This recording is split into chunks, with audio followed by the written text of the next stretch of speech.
Okay. All right. So this is a workshop for lobbying the UN in harmony with nature. And this is Maya Kincaid from Sedona, Arizona. And I'm so delighted to be here with all of you and welcome Dr. Lisinka Ulataska. She's going to be leading the workshop today. And we have Yvonne Barry Walker, who's been coordinating with us as well. Thank you, thank you. And thanks to all of our partners and guests here. And I'll turn it over to you, Lisinka. Thanks, Maya. Well, as Maya, you mentioned, so my name is Lisinka Ulatoska. I coordinate what's called the Commons Cluster. And the Commons Cluster, the principles that we follow is to allow people from wherever they are in the world who are interested in a world that's centered on the well-being of all people and of nature as a whole to give their input to the United Nations. And so you might say that in essence what we are is a lobbying group. When we talk about lobbying, we often think of power politics, money and power and muscles and things of that nature. That doesn't really work at the United Nations at all. And let me give you an example of that. Once one of our people brought in this brand new great project, and I was headed out to the United Nations to a conference armed with my new project. And the first person I bumped into was a delegate who was a part of the European Union. I'd known him for many years and he'd worked with us a lot. So I said, this is a new project. Would you like to look at it? And perhaps the UN would like to front it. So he looked at it very carefully and said, well, it's really a good project. But if you really want to sabotage it, give it to us to introduce. But if you really want it to fly, take it to the G77 and get them to introduce it, and we will definitely support it. He was pointing there to something which is really important when it comes to the United Nations. The United Nations has two main groups of countries. It has 193 members and two main groups. One is the European Union with 28 members, and these are mainly developed countries who used to be, many of them, colonial powers. And the other, almost 2/3 of the membership, 133 countries, are the poorer countries, and these used to be colonies for a large part. And they both are very powerful groups in the United Nations, and the G77 is very much aware of the colonial and the neo-colonial past. And so they, if anything is brought up by the European Union, they're quite suspicious because we aren't done with those powers yet. And so if they don't really feel very confident, they're not going to front it. So that's one of the reasons why it's important for us to pay very careful attention of how we position our parties at the United Nations. The second one is that this is the Charter of the United Nations, this tiny little book. And so this tells us everything about the structure and how it works. And one of the things it tells us is about what sort of rights do we have as non-governmental organizations, as people's organizations. And remember that we're part of an intergovernmental organization. That means it's an organization that has a membership of countries, of member states. And so our position is that we have to go through our own governments to get to the United Nations. But the United Nations were very, very wise when they were formed. And so if we go to Article 71 of the Charter, we read, the Economic and Social Council, which is one of the 5 main bodies of the United Nations, may take suitable arrangements for consultation with non-governmental organizations which are concerned with matters within its competence. Such arrangements may be made with international organizations and, where appropriate, with national organizations after consultation with the members of the United Nations concerned. So the countries have really got a fairly firm grip on what we bring into the United Nations. Now, since the Earth Summit in 1992, I think it was, there has been an increase in inviting us people in. And there are many sort of parts of the UN which are really welcoming us in, but this changes. We have to keep fighting for it. We have to keep pushing for it. So that's the second reason why we have to be very cognizant as NGOs how we introduce things into the United Nations. Now, what I wanted to cover today were three aspects. One of them was evolutionary. So we're dealing with the structure of the UN and how to actually lobby this body of countries, and that has certain rules to it.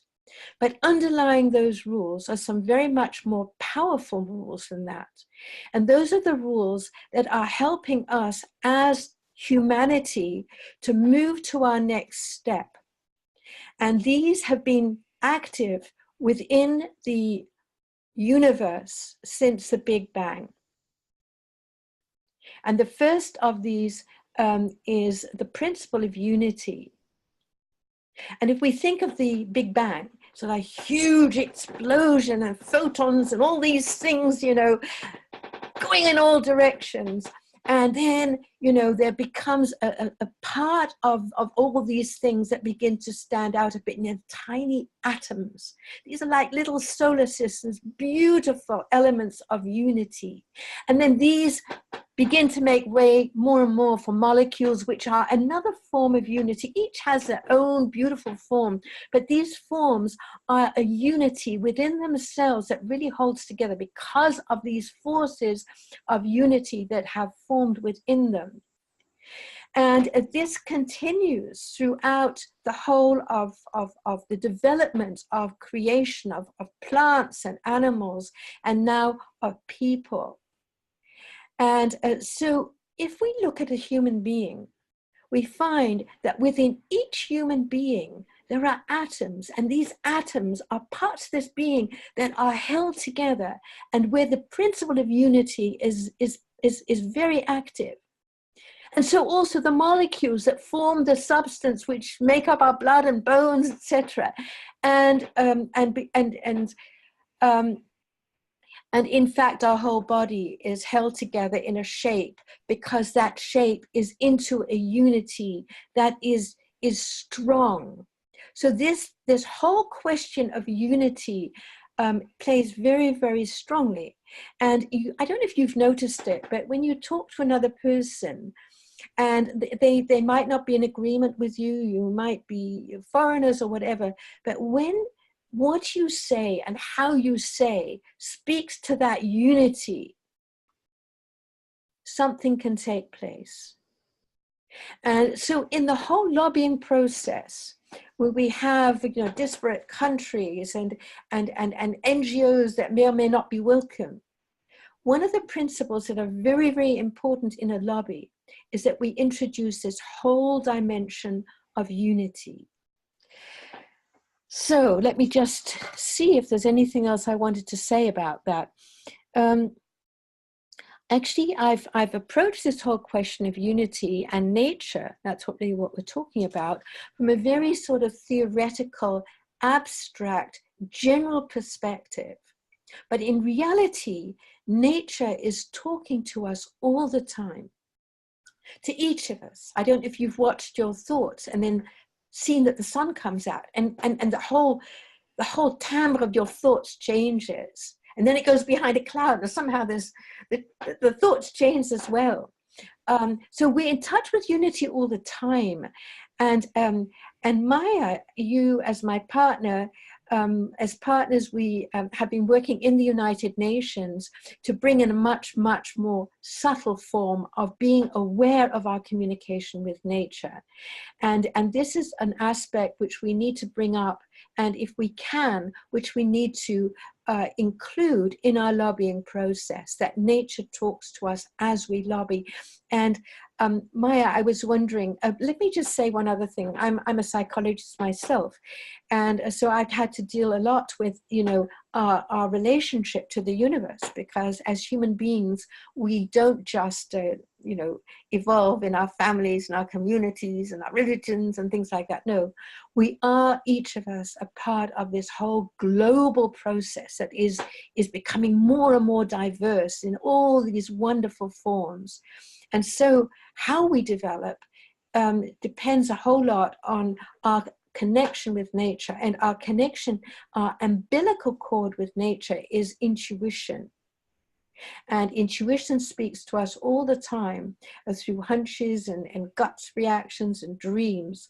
But Maya, when I came to you to ask you, would you mind doing an internship with me for 12 days? And you and I went into the desert every day and talked animal and plants. Your way of doing things were quite different and much more direct. So I was wondering if you would like to talk about that. Oh, sure. Yes. Yes, and I'll say that I'm here with the Sedona International School for Animal and Nature Communication. And the thing that's interesting is that we, as human beings, we often can have the sense that we're alone, like in something that we are out to create or protect, you know, or, you know, something that's important to us. Sometimes, even though we have wonderful people who are here on this program that are just, we are aligned in spirit and, you know, the things that are important to us, at the same time, we can feel alone and feel separate from nature, even though we value nature so much.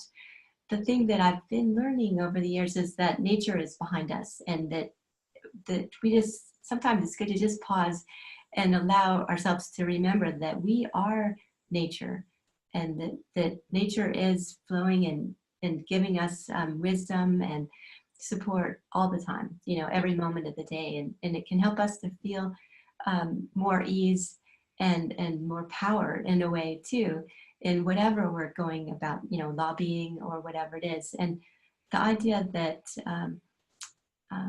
that there's a bigger wisdom there that we can tap into by simply, you know, pausing to say hello. And we can even say to Mother Earth or to all of nature to, you know, please help me with this. And it's already happening, that help is there, but just, it can be very helpful to us. And we can communicate directly, like what you mentioned, Lysinka. There's a direct approach where we could just simply have a two-way communication there, you know, as well. And so, especially if we're coming from a place where we're out to lobby for nature and for, you know, harmony on the planet, that we're in a way the voice of nature. We're being the voice of nature in the human species. And so for us to be listening to that guidance and just to trust that's there, and just to kind of have a little more ease, just allows it to go, you know, for us to know, like, oh, I could do this or I could do that, you know. And I do have some other things too. I'll share a little bit later on as far as some particular ways of interacting with fellow humans and groups that we may have the idea that they're opposing, you know, they have opposing ideas and things like that, because nature definitely has some wisdom to share that's very helpful there. But I'll turn it back over to you, Lysinka.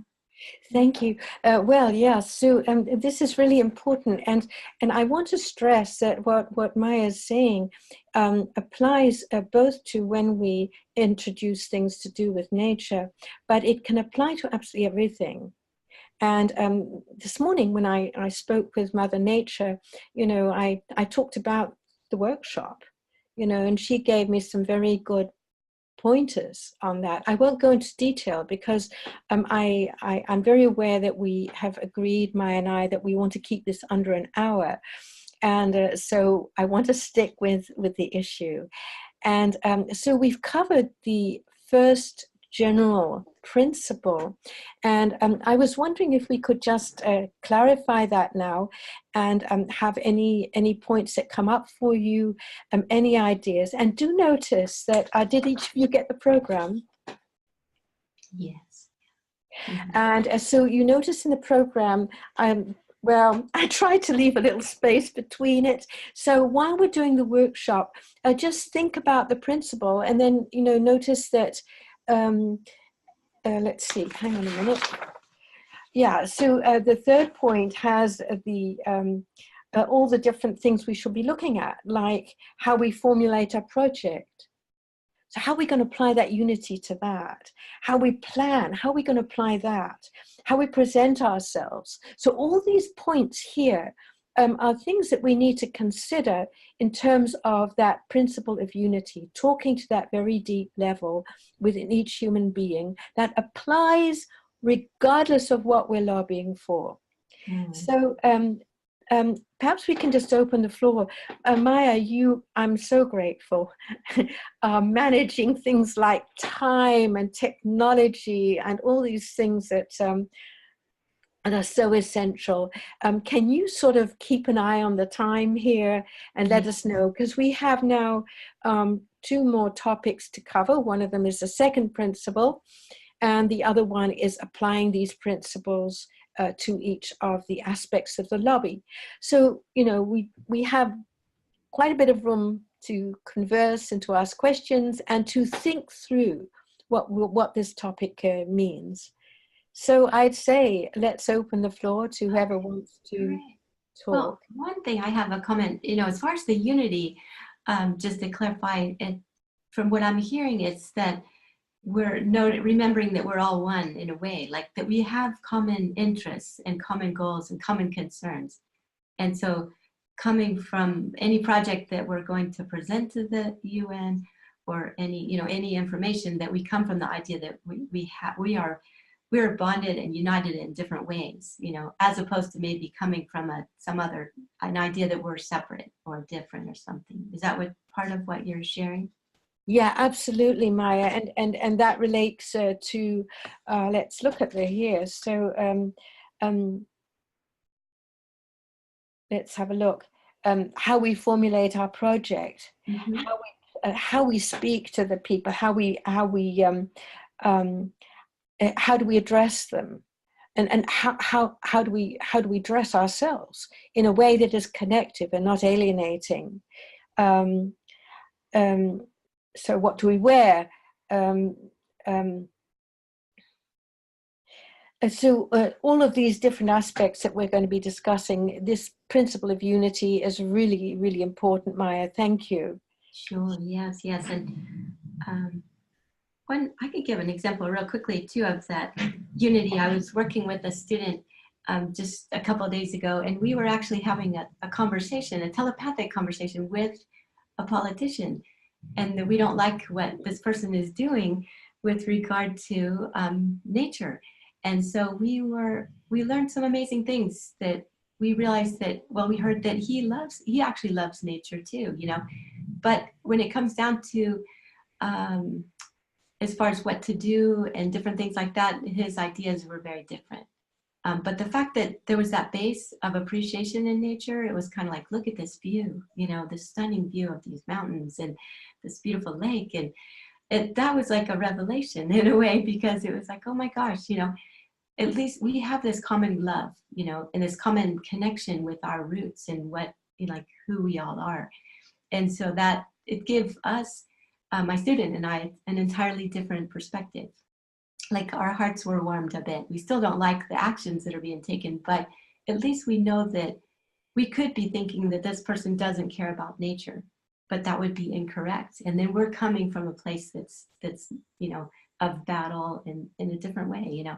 So it's just fascinating how we can find that we have more things in common, but it's just about what we think is important to do, or you know, like for this particular person, didn't think thinks that nature's going to be okay, everything's going to be fine, and we don't need to really put that energy over there, but still has that love. So yeah, anyway, so it's really fascinating, the unity piece. And that is wonderful, Maya, because you bring up a point that is very essential to me, and that is that lobbying in the UN is about creating friendships. Mm. It's about creating those very deep bonds. And there are many things that are not yet really things that are useful to discuss at the UN, because they create a lot of suspicion, of prejudice, and amongst those are communicating with nature directly, and amongst them also are the spiritual aspects of life. And so I find that when I meet with a delegate, and sometimes they're very, very different in personality and set up. They're very rational and left brain, and I really build a friendship, and I feel that friendship with them. And in that bond of friendship, all sorts of things can come up and can be very powerful. Yes, yeah. I won't take time for an example. Well, perhaps I will actually. This was at a meeting at the United Nations, which the US was not attending. It was on the relationship between the environment, between development and disarmament. And the UK was attending, but they were attending and about to take the position of the US, and really sort of, in those days, it was actually something that happens, that countries would put each other down. And my country, Britain, said things like, well, you know, the Soviet Union is evil and wrong. The developing countries are always asking for money. You know, it's really slandering. And so I had given us a speech on cooperation. And he was in the room, and he asked me to dinner. And so we had a 2.5-hour dinner at the delegates' dining room. And so I kept on trying to change, you know, bring in that whole cooperation bit. And it was going like this. And we liked each other.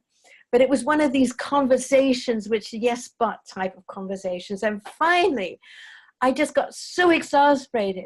I said, well, the basis of everything is our deep feeling connection with each other and intuition. And that's why cooperation is so deeply important.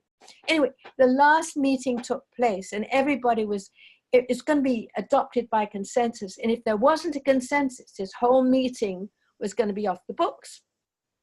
So the meeting started out, and Britain got up and said, oh, the Soviet Union is an evil empire, and the developing countries are full of shit or whatever.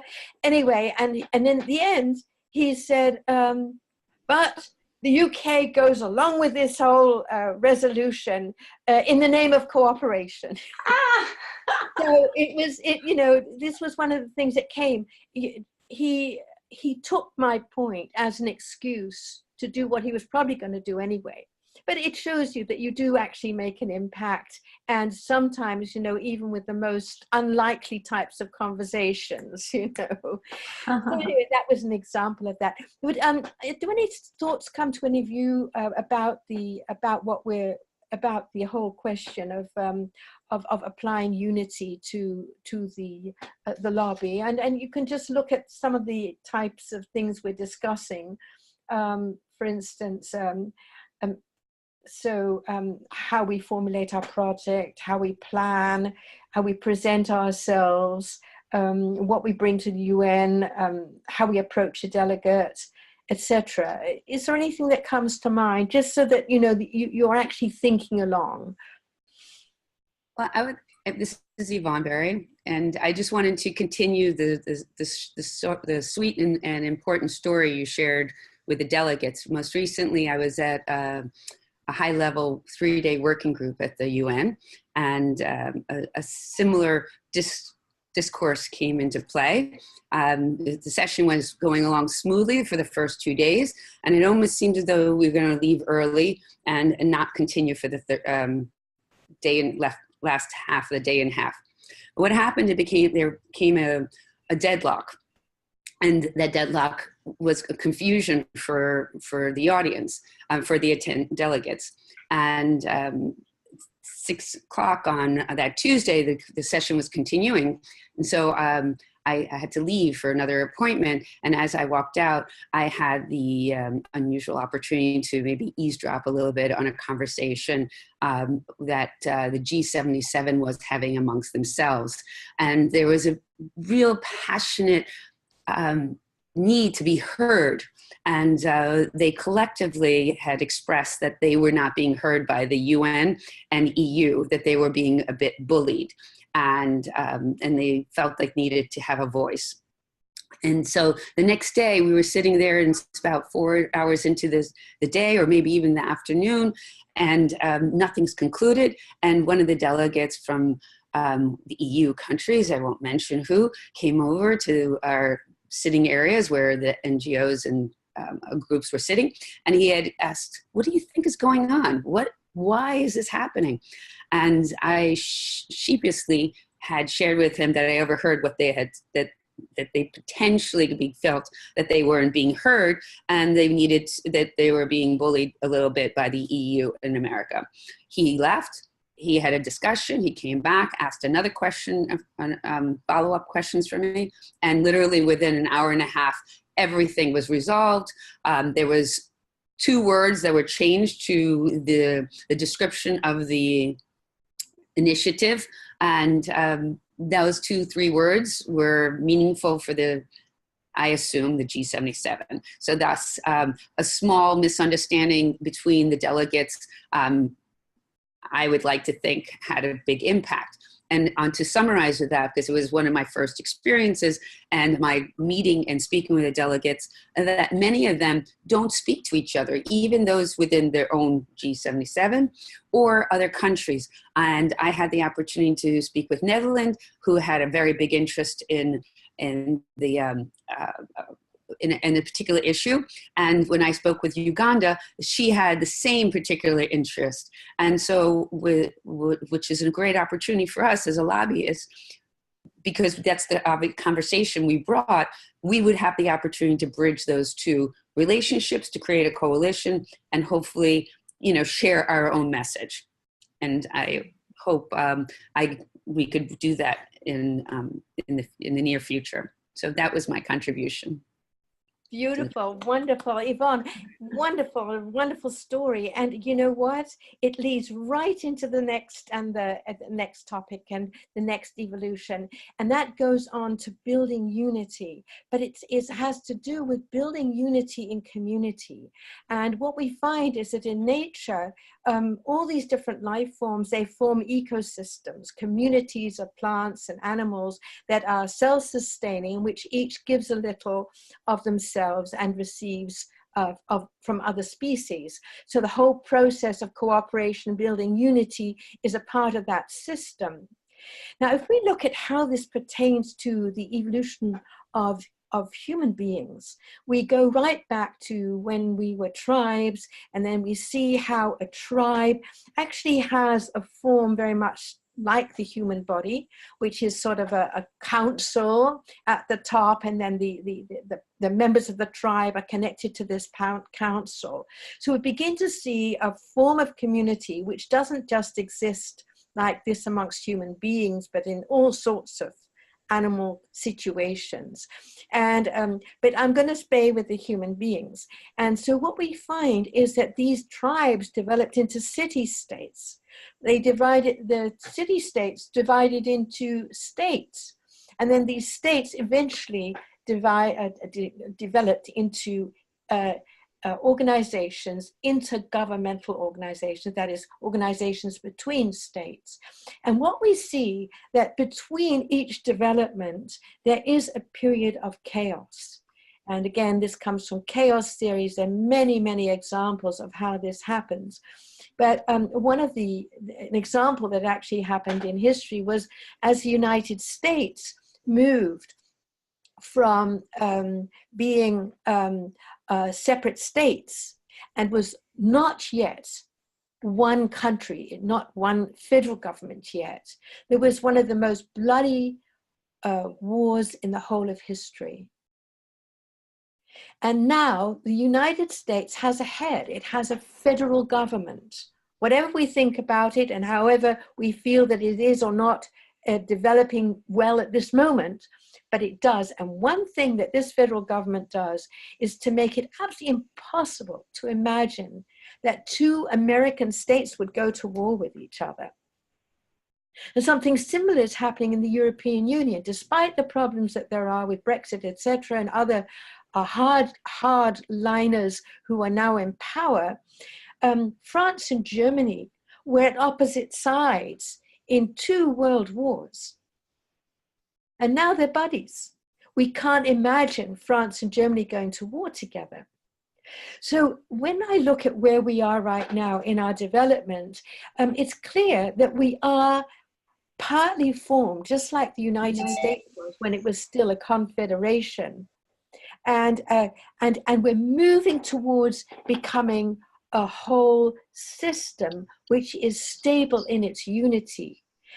And we see then that we're moving now from a process of being like a caterpillar in a cocoon, a being of different, a caterpillar which is divided into separate compartments. We are moving to a place which will be a butterfly, and we're not there yet.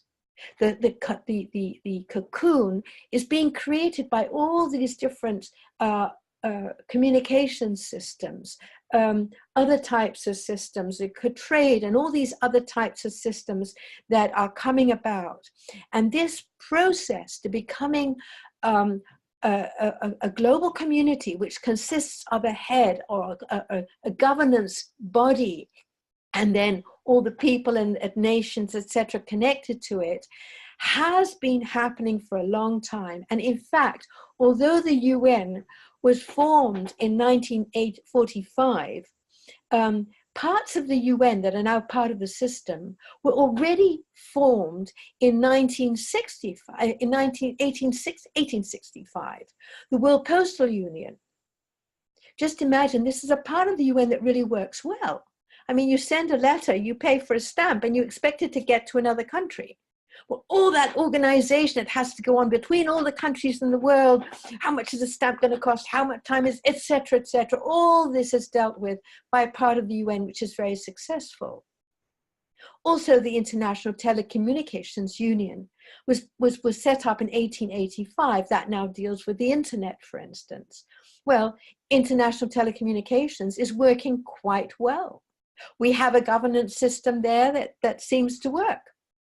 So we had an international tourist organization, and we had a League of Nations. And when that fell apart, then immediately after that, next World War, the UN was formed, because we cannot do without a type of stable organization, which is based on the principles that have been in existence for billions of years, in which there are separate parts that are governed by a coordination council. And so when the UN was created, so were many other things, like the World Health Organization, the UNESCO was formed, the Food and Agricultural Organization, the International Labour Organization, etc., etc. And many parts of the UN are working really well. And all these organizations have created silken threads around the world, which are connecting all the countries, and already part of a governance system. But the UN is not there. The UN is based on 2 very important documents. I've already pointed out the Charter, this little booklet, which talks about the basis of the UN, the principles of the UN, and the other one is a tiny book, but so very important. It's called the Universal Declaration of Human Rights, which is now considered traditional international law. It's also part of contractual law. It has 30 articles, and basically it goes into the political rights and our economic and social rights. It's the most beautiful book. These are the 2 bases of the UN, 1945 and 1948. It was adopted by all the countries in 1948 that were part of the UN, about 50 of them. But if we look at this charter, we find that the whole structure of the system is there. The whole full structure with the head and the governance system, the enforcing mechanism, etc. It's there. So let's go back to look at where we are. We're in a cocoon, and all these little segments of nations, etc., are falling apart. Our countries are falling apart. There's nothing we can do without working together with other countries. Nothing we can do practically. Every country, even powerful ones like China, the United States, the Soviet Union, etc., Russia, all depend on other countries to be able to function. So here we are, all of these basis compartments which we were so used to and clung to are falling apart, and that whole principle of unity has gone by the board. There isn't any unity, there is chaos, and this affects us in every cell of our body. And at the same time, we're afraid. We're afraid. We each want to survive in our uniqueness and our capacity to develop. But that there is no security in doing it. All the places, things are in place, but there is no UN that is capable of really enforcing its structures and its laws, its agreements. And so what happened is that in the past, any full decisions were taken by 2/3 majority, any important decisions. And they just found that the countries said yes, but they acted no. So nothing was happening. And so therefore, right now at the United Nations, all decisions are made, almost all, by consensus. And that's another aspect that we have to take into account. When we bring our projects, we have to make sure that our projects are constantly adjusted so that we help to form the consensus, because only then are they really going to fly. At the same time, in the second principle, we also all the time have to see how can our projects help to contribute to a world in which people can let go of their fears and can actually come together in some form of governance system which is going to work for everyone. So that's the second evolutionary principle. Maya, again, this has been sort of very much a theoretical cognitive type of explanation, but I was wondering if you had a point to make here, coming from the moment to moment impulses that come to us from nature. Okay. What you were saying a little bit about the history, that's very helpful to see that it could be frustrating looking in the past to see, well, so an agreement was made in the UN that this is what we're going to do, but then maybe no follow through sometimes because everybody wasn't really on board, necessarily. So it occurs to me that there is an evolution that's happening, that there's more and more real positive things of the unity is growing, but it's an area where we want to really enhance that. And I think that's something that nature is a great example of, that all the different species and living in harmony with one another, and that really, when it comes down to it, we all are like neighbors on the planet, so to speak, and the planet itself, herself too.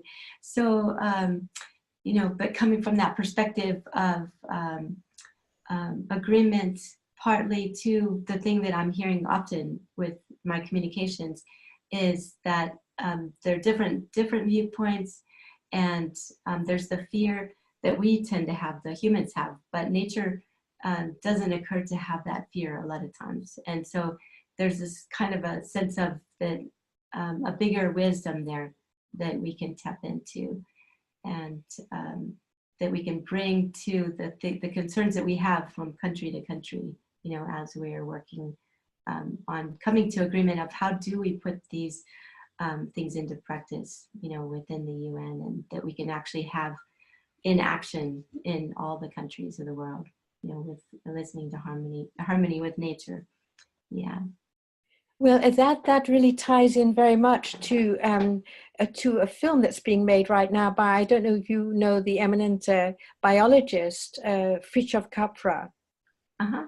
Yeah. And the theme of Fritjof's work is that, basically nature functions on a basis of collaboration, forming alliances that are mutually beneficial.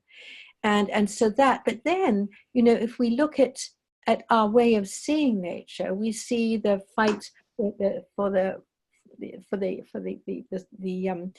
fight for survival between, and so how does all that fit in? And if I look at myself, I see that I have a certain shape, and I also see that when I clean myself, that the cells of my body die off and leave me, new ones are formed, but still the overall shape, the overall unity remains. And so too in nature, you have shifting power struggles between the bucks in a herd, for instance, you know, fighting for the survival of the trees. But the herd remains, the whole constellation remains. Perhaps the power structures change a little bit. So that fighting for the survival of the fittest is certainly a dynamic in nature, but it isn't a dynamic that destroys nature or that destroys the basic forms that are in nature and that are developing. So that's another aspect that's important to take into consideration. Are there any thoughts that have come up now amongst the rest of you about how this applies to a lobby? Because that's the next part that we're going to be coming to. I have one thing to say as far as the fight or the flight, that from what I hear from nature, we think of it as like a fight, but actually that's not the way they experience it. And so that actually in communicating with nature, it's effortless. It's like right there for us. We don't have to work at it.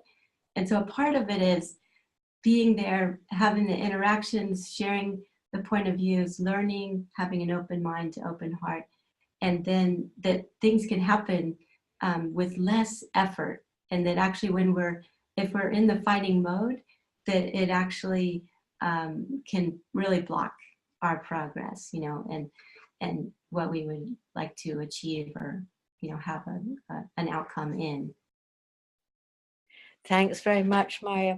Does anyone have something they want to comment right now? So I look forward to a good overview of the common clusters and how our lobbying efforts move forward, and then the rationale once you actually are in the room with the delegates and a working session, managing the listening portion and then engagement portion with the different countries. Because that's, you know, being the new to everything, I have a different perspective and you know, what the protocols are and how to open those conversations to make that first conversation besides introducing oneself. Well, that's very good. So that does take us into the next part of this workshop, and that is actually how we're going to apply the principles. So just to summarize, we've had 3 principles. The first one is that the UN is in a process of flux, and the UN also, like in any ecosystem or anything else, there are alliances with the UN. And when we actually bring something into the UN, we have to take care to pay attention to those alliances. And one aspect is that we do not begin with the rich and the powerful, and because I don't know if you've ever been in a situation where you've been a little apprehensive of change, and there's someone storming on ahead saying, come on, we're going to do this and we're going to work, etc. You know, what happens is there's this inclination to dig in your heels. And that's why it's very, very important that when you bring in a new project, an innovation, that actually you introduce it via those who are likely to resist it, those that have the most difficulty with that project. And how do you know? Well, one of the things is I think it's advisable to go via the G77. Not only are they 2/3 of the membership, but also they're very wary of new projects coming from, as I said, from the wealthy and the rich and the north, and so they should be. You know, this is one aspect. So we're taking account of the constellation within the UN.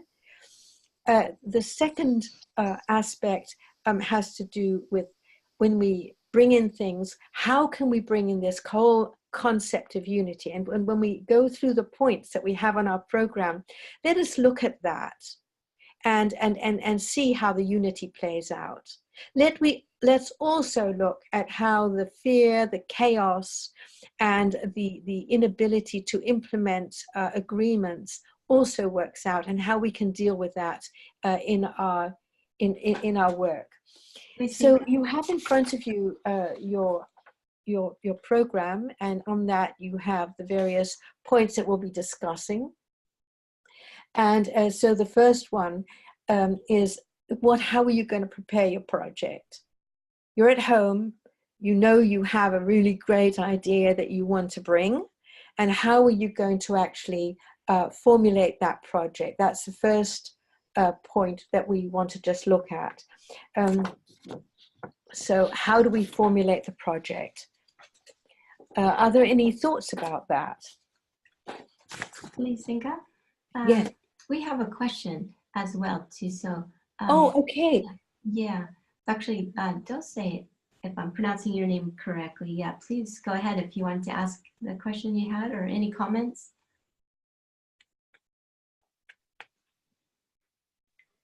Oops, I gotta unmute you. There we go.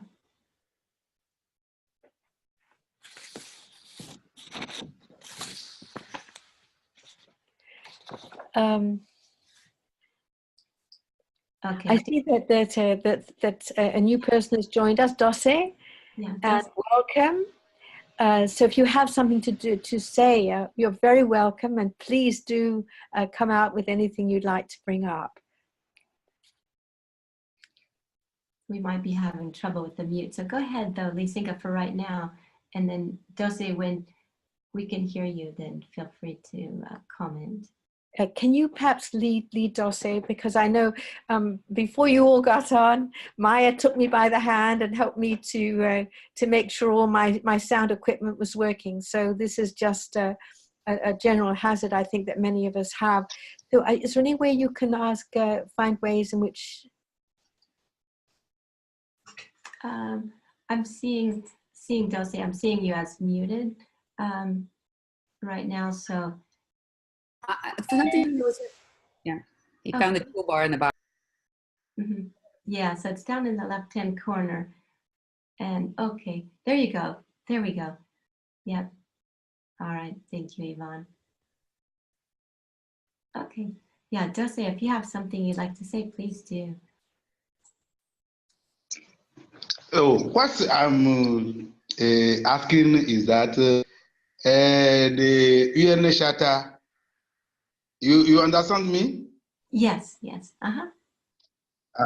The UN Charter, you know, you think that African government can respect this in Africa? Yeah, so the question is, are we sure that the African countries respect the UN Charter? Do you have any comment on that, Lysinga? Well, Dulce, I think that takes us back to the second principle, and that is that, you know, where we are in the development of humanity, we're sort of half between yearning for unity, which is the first principle that goes through each an aspect of our lives, but at the same time, we're situated in a world which has many scars. There's been many power struggles in our world, and Africa has really suffered from those power struggles and is still suffering it, because, you know, the colonial powers and the neo-colonial powers have not only, you know, taken away wealth, etc., but many African countries were more or less decapitated through colonialism.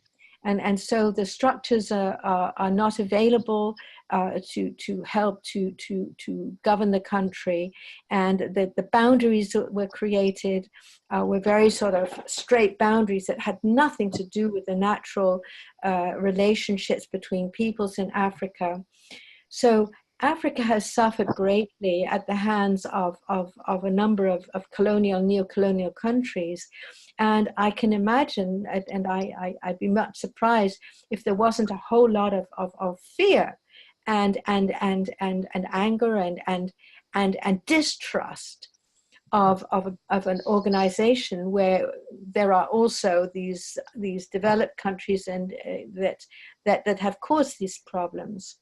So I don't think any country dares to totally accept the UN. There's been a lot of pain, and we see that in the United States of America. There too, we see this in Austria. We see this all over in the world. This feeling of distrust of any sort of global community where there might be any giving up of sovereignty. And so, you know, countries do stand on their sovereignty, but they are full of distrust. So, Dossie, I would be, there is a very strong grouping of African countries in the UN, which is often, is very independent and takes its own counsel, and often even will agree with the rest of the G77. There are many really important initiatives that are in Africa, but that just are not really looked at sufficiently, but that are sort of accepted and known in the UN. But I think that there is a very healthy distrust of any global community. Is that your idea, Darcy? What is your own impression? No, we are here in Africa, and we know what our government they do. You know, for the civil society, for example, they have their proper civil society in which they have their confidence. So to collaborate is not freely. It's not freely. So if it's a black woman who come to indicate what they will do, they respect. But if we are NGO, we talk, they don't respect. If you are in their party or you are political NGO, you know. So that UN Charter is there, but often they want to do what they want. You see, so that I don't know if they can respect. If we go, we will lobby, they will respect the UN Charter to respect, for example, the SDG. You see, if I take, for example, Togo, a development plan is not SDG in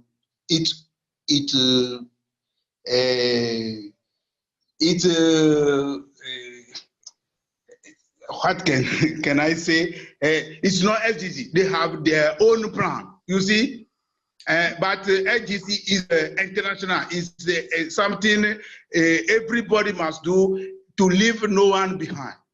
But they want to do what they want. You see, so that I think that there are UN Charter. They are member of UN nation, but if they want to respect UN clauses, you see, what I want to say is that another thing is that I want that you send me the copy of what you are saying, because here we don't know well English.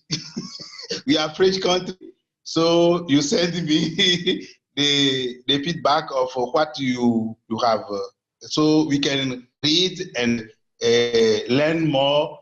The project plan also I need it.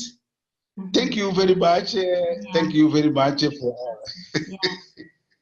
Darcy, Yeah. well, we have your input, and you know, you remind me of some things. You know, the international community worked very hard. We all did work very hard for 2 years to develop these sustainable development goals. And Africa was way ahead. You had your own sustainable development goals way before the international community did. You were working on your own goals. And I remember talking to someone who was representing the region of Africa in the UN. He was from the UN Secretariat, and he pointed out that you know, in Africa there was very much the feeling that, you know, we have to break down many of the structures that we have in developed countries. You know, all these cars and all these other things. Well, Africa has much less infrastructure to break down to develop, to move towards the sustainable development goals. And also, you know, creating the African Development Bank has been a way in which to draw funds to Africa from expats, people who are working abroad. So there's been a lot of very important steps forward in Africa that place it in many ways ahead of the rest of the world. So I wanted to point to that, and I'm so sorry. My French is not very good, so I wouldn't be able to give this talk in French, at least not very elegantly. But Darcy, yes, you will definitely receive a copy of this, of the tape and the film of this workshop, as well as also that of the next workshop, where we're going to put all these things into practice in a role play. Also, I want to say that one of the people who enrolled in today's workshop is a very, very dear colleague of mine, Kezia Gonzalez, who is not from Africa herself, but you know, she does come from an African background, and I think she comes from Honduras. But I have noticed that when I've been out to lobby with Kezia, very often countries have, you know, I would take the lead because I was the coordinator, you know, and Kezia would be there with other people in our group, and people would turn to Kezia and say, well, we'd like to hear it from you. So the whole question of, you know, works in many different ways. It's very complex, and it's not all one way. So thanks very much for your input, Darcy. Thanks. So can we just look? Sorry, did you want to? Thank you. Yes. So Thank do you stay on the line, and I know it's hard for you to understand. You know, I know that when you guys speak French, I have a huge difficulty in understanding. Although I have had French, it was my minor at university, so I'd had it for 16 years, and lived in Syria where I spoke French all the time. But it's really not up to par, and I would not be able to follow a workshop like this in French. So thanks for being here, and I hope you'll stay, and you definitely will get the information. So I just wanted to very quickly now, Maya, how are we doing on time? Actually, well, we need to move along for sure. It's 1:15. Oh, go ahead, Delcy. Yes, I want to thank her for her explanation. Everything is correct, but it's not that we don't know English. If she send me the copy in English, I can read and understand. Mm-hmm. So it's not obliged to translate in French. No. Thank you very much. Oh, good. Thank you. So your English is definitely quite a bit better than my French. Mm-hmm. Yeah, so Maya, what about the time? Yeah, so we're a quarter past the hour. And so we've been on for about an hour and 15 minutes, but we took a bit to get started. So yeah, so we'll have to kind of keep moving along into, you know, just, I think we'll be okay if we keep on going. Okay, so let's just look at when we formulate the lobby, when we start thinking about what we want, we'll just move through this fairly quickly. Okay. The idea is that you think about it and get your own perspectives, that you see a few of the ways in which we can apply it, because our next workshop is going to be a role play. And there we'll be using the materials we have, which is this document, which is deals with the Cynthia. This deals with gaps in environmental legislation and animals as sentient beings is part of this document. And then also we have the in our next workshop as materials to look through in preparation. We have the Global Assembly. Here we have the resolution of this environmental legislation. And then also we have the comments made by various countries. So we can do a role play between these various countries, and we can then each practice taking something from here or from something that you yourself bring to the workshop, and then introducing that. And then we'll look at how we're doing. And it's always a learning process. There's no perfect lobby because it's always changing, but it'll give us material to look at and to perfect our own thinking about these principles. So when we bring a lobby, a topic to lobby, and I'm going to move through this quite fast then, and perhaps I should just mention some of the thoughts that came to mind. So if we're going to formulate our lobby, it would be very wise to, first of all, think of the topic that we're presenting. And we don't have to talk about unity, but to think about it in terms of how is it contributing to unity? How does it form, does it build on a unity with the person we're talking to? And then to think through, and this is what I got from one of my nature communications, to think through the topic so that it builds a unity between the person you're talking to and where you want to go to. So you can bring in the topic and you say, okay, this is the situation we have in the world right now. And these are ways, if we don't do anything about it, these are the results. This is the consequences for all of us. And for you personally, personally, it'll be this. For our countries, it'll be this. Really think it through. And then at the same time, also say, now here's the project. And if we do apply this, then this is the benefits that will take place. So in presenting our project, we take the person, where we start with where the person is who we're talking to, and we show how the project affects them, the lack of the project affects them, and then how the results will affect them personally and as also as a company. So that's for ourselves thinking through the project that we have so that we will be able to cover those bases at least. So those are a couple of things that can bring in the question of unity into our, when we present the project. Let's see. How to formulate our project. So how do we plan to speak in the UN? Well, when we go into the UN, Yvonne, you came up with this question. We're sitting there in the gallery as NGOs. We might be making a statement, or we might just be sitting there waiting for an opportunity to talk to the delegates. Well, as we sit there, we are listening to the proceedings. And as we listen to the proceedings, we're taking notes immediately. We have a small page with our project outline, just one pager. And then we can later on send on materials electronically. And we take a page, and as let's say France is speaking, we take a little post-it and post it on one of those and talk about and write down the relevant things that France is saying. So that's another thing that we look at what we know about the countries. If possible, we talk to countries and find out what their positions would be on the project. And then we add to that as we listen to the proceedings, we add to that as we listen, putting in notes of how a country is going to relate to our project. So that's how we position our project, how we decide on whom we're going to talk to. And as I said before, it's wise to talk first to the G77 and to those that would resist it, and then later on, and get them to front the project. And then those people who, the countries that are going to like the project will naturally follow. So it's unusual. You go to the resistors first.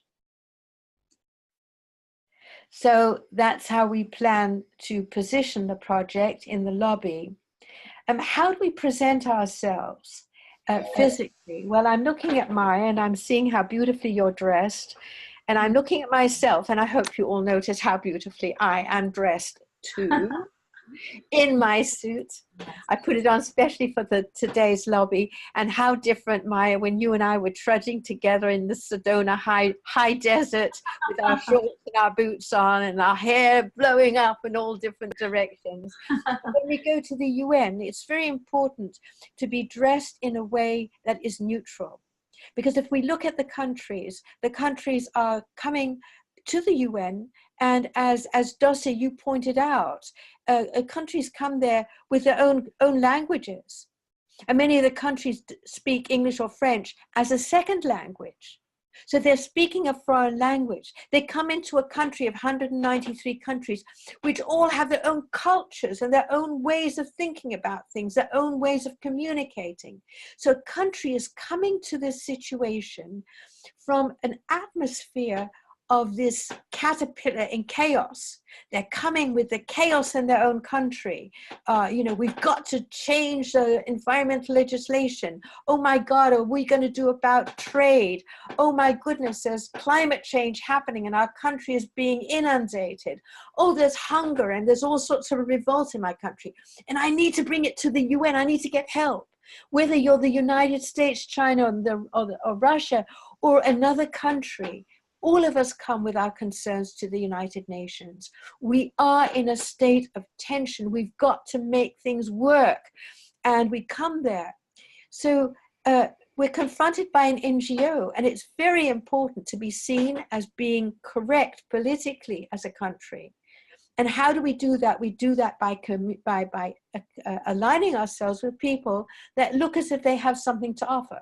Somebody in a business suit who has business cards, who has a project put out very well. Somebody who is not going to bully or show themselves as I'm better than you or any of those things. Somebody who is able to work together with and create a good feeling of collaboration. That is who they will work with. If you come along and you are questionable, people will totally avoid you. They'll be very polite, but you'll get absolutely nowhere with your lobby. So those are some things to think about when, in terms of how you dress and how you formulate the principle. Let's see. So when we go to the United Nations, what do we bring? Well, first of all, we bring a notebook in which we write things, or a computer, we type things, but at the same time, we also bring a notebook in which we can write little notes so that we can actually approach a delegate and hand them a note. We also bring Post-its. We bring one-page outline of what we want to say, several of them, so that we can hand them out to the people, the countries we want to talk to. And we bring sellotape. And in our notebook, we make notes of what everybody's been saying. We take the business card and put it in there with sellotape. And then we have all that together. We can hand that then to our, put that in our mailing system or whatever else. So we have that whole knowledge and background of the countries and the people we talk to. So those are some of the things of what we bring to the nation. So, okay, we get dressed in the morning. We've got our lobby all set up. We're bringing all these things with us to the United Nations. We're all dressed up. And then we get to the United Nations. Now, what I'm dealing with as a lobbyist, what you are dealing with as a lobbyist, we're sitting there on the balcony, and down below is a delegate. That delegate, at the end of the meeting, has all these things they have to do. There's a 2-hour lunch break, and they have to do all those things. And moreover, they're really hungry. So you need to position your way. They're going to try and get out very quickly. So I usually position myself in such a way that I can zip down onto the floor as soon as I can. So I'm positioned that way. And at the same time, I have the documents that I need to hand to them, and I have a phrase which is going to relate to them specifically. You said such and such, and that was very interesting. is one way of grabbing the attention, because all countries need to be heard and want to be heard. So there's one way of grabbing attention. And then I was wondering, I have a project here which I think might be up your street. Is there a way we can meet? And then you set up a time to meet them. So that's how we approach the delegates. These are just some of the points and the ways. And I hope, Yvonne, that answered your question. You know, how do we look? How do we approach the delegate? How do we formulate the proposal that we're bringing, always with them in mind, with the unity in mind, and helping to build, make sure you're attuned with the greater objectives of the United Nations, so that you're working in harmony and in unity with the UN, with the delegate, with their country, and also you can present things in a way that builds the unity. So I'd say that would be sort of a summary of some of the things that we said and how we can apply it. And so the next step will be the role-playing workshop, which I believe is on November the 2nd. Is it, Maya? That's right. Uh-huh. Yeah. That's correct. So you all have the documents for that. I'm hoping that some of the 11 who were going to join us today but didn't, that they will also, some of them will be actually part of this. They will all be receiving this tape, and so will the whole of the Commons cluster, and your people will also be receiving it, Maya, I'm sure, through your communication system as well. So is there anything that somebody wants to finish with? Yes, Cynthia. Did you want to say something? No, okay. Oh yes, I want to say something from Togo. Madam, Yes. can you come and do a workshop for us in Togo?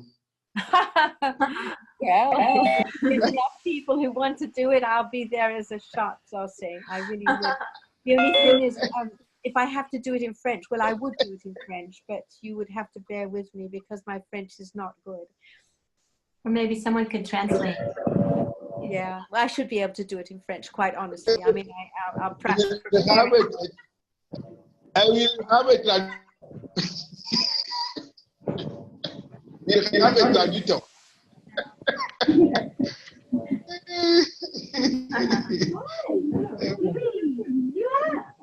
So I'm going to prepare to come to Togo. Okay, that's lovely. It's nice to have such a nice input, Darcy. Thank you. Okay. Wonderful.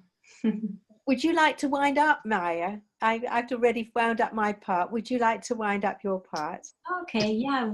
I just want to say there was one other thing that you had on your outline too about how to coming to the UN with the project, and the idea of thinking about are you like an asset? Thinking of bringing you have something. Of course, you have a project that's really important, but how does that fit in as far as being an asset in the bigger picture of things, for all, the whole entire planet, basically. And so coming from that standpoint, and you said about how to connect with people and show how that the project can work on the ground, wherever anyone is, as well. Thinking of in those terms. Yeah, so one thing I would love to close with is, it looks like I have a whole bunch of people joining us all of a sudden. I hope everyone will come next time as well, and we will send out this program here so that you can listen in. And I'd like to just close with basically a moment of hearing from Mother Nature, and just being in alignment with that, and just saying, basically, let us guide us and help us to accomplish the things that we're out to accomplish, and even more than what we understand. That there's a bigger understanding there, and actually we have an idea of what would be great for the planet. But how about if we're just saying, here's what I'm thinking, but if you have something that's more functional, or just a bigger picture of things that would actually be a better way to go, then please guide me, to be able to be your voice and to bring that out. And we're all the voices of Mother Nature, every one of us. And what each one of us has to share is so important. And so, but just remembering that we're not alone and that we have this intelligence that's there within every cell of our being that we can bring forth simply by just taking a moment of pause and knowing that we're not alone and that there's a bigger intelligence and how all of us can live in harmony. We humans can be in harmony like all of nature is in harmony. Yeah. That's About beautiful. any other comments anyone has to share?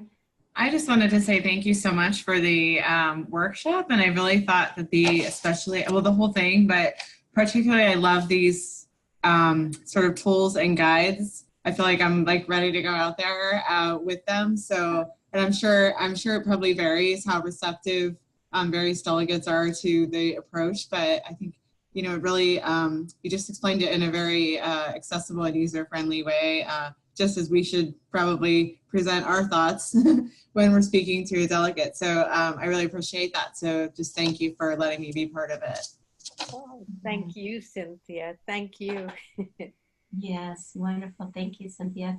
I'd like to say one last thing as well is that it seems like from what I'm hearing from Mother Nature all the time is that it's more about our interactions with one another. That's like the goal. That's like the thing that's so important, that those interactions, whether it be we go and we present the project and we meet these individual people and something that we share with them can stimulate something over there, and something they share with us can be something transformative, you know, in our lives and in the way that we're operating and the projects that we're bringing. And so that's a lot of times it's like, I want to get to this goal. And so these conversations are just like a pathway, but actually that the conversations are what's important, you know.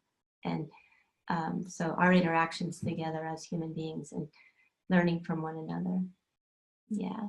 All right, thank you. Any other comments or anything before we? Oh God, Maya, I don't want to prolong this too much, but this is exactly, after doing the workshop with Maya, I had the homework, which to communicate with Mother Nature every day.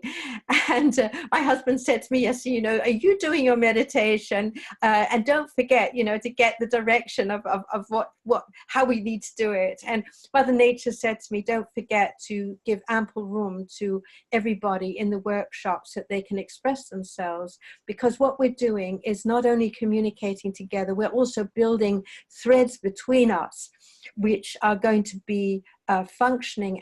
The global community that's going to develop is going to be very similar to other communities that have developed in the past, but it will be unique, and the uniqueness comes from people like you and us working together in service of this whole process. And that will give our planet, our human global community, a different type of flavor, its unique character.